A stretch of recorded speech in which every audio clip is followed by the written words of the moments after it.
আমার কইলার টুকরা আমার পাঁচটা ছেলে আমার একটা কইলা পুরে গেছে বাবারা আমার এসে সুবিধা নাই আমার বাকি এই যে এরপরে বিভিন্ন রকম হুমকি ফোনে ওরে বাবা হাসপাতালে নেই বাবার বাবা আমার সমাধান চাই এই জায়গা আমার সব এই জায়গা আমার জায়গা আমার বাবা ঘুরে গেছে। নতুন এবং ফিরে আসা গ্রাহকদের জন্য নগদে চলছে ক্যাশব্যাক সহ প্রতিদিন হাজারো উপহার জেতার সুযোগ। হবে আশা আর ফেরা সারপ্রাইজ সেরা। আমার এই মেয়েটা বাপ ছাড়া থাকে না, এই মেয়েটা আমি বলতে পারবো না, আমার কাছে কোনো সময় থাকে না। এই বাবার কাছে মানুষ হয়েছে, বাপ জানতে হয়েছে, পাগল হয়ে গেছে, ভাত খাইছে, ভাত করে খাস। আমার এই মেয়েটা এমনি করছে, 22 সালের হবে। আমার এই 3টে সালের তুমি করে দেবো স্যার, স্যার মাসে থাকে বাসে চাই আমি বাসে যাই যা কিছু ছেলে আমি সব পেয়েছি কিনে চিকিৎসা করাচ্ছি। আমার 2-3 লাখ টাকা চলে গেছে, জীবন বাঁচে নাই, জীবন বাঁচাতে পারি নাই আমি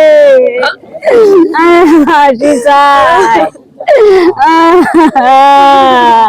নামিয়া বলতেছে তোমরা বই লাগাইছো তো বইতে আর কেউ নাইমো না, আমরা একটা সুস্থ একটা কাগজপত্র সবাই দেখে একটা নিউজন করে দেবানি, তারপর যারা সঠিক থাকে তাকে তারা ই করে নি। এ বলছে ওর ভাইটা চলে আইছে, ঠিক আছে, ও আর আরেকটা ভাই ছিল, আর সবাই চলে আইছে ওই থেকে, আর আমি ছিলাম ওই সাইডে।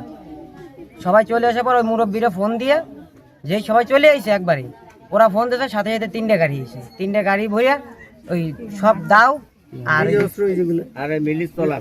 চলা আর এই যে ই আছে কিসের লাঠি দিন পাইপের মতো এইগুলো নিয়ে আসি, মানে নামা চোটে ওকে 2 বাইরে মানে কোনো টাইম দেয় নাই, ঠিক আছে, ওরে বারোতে পানির ভিতরে ফেলাই দিছে।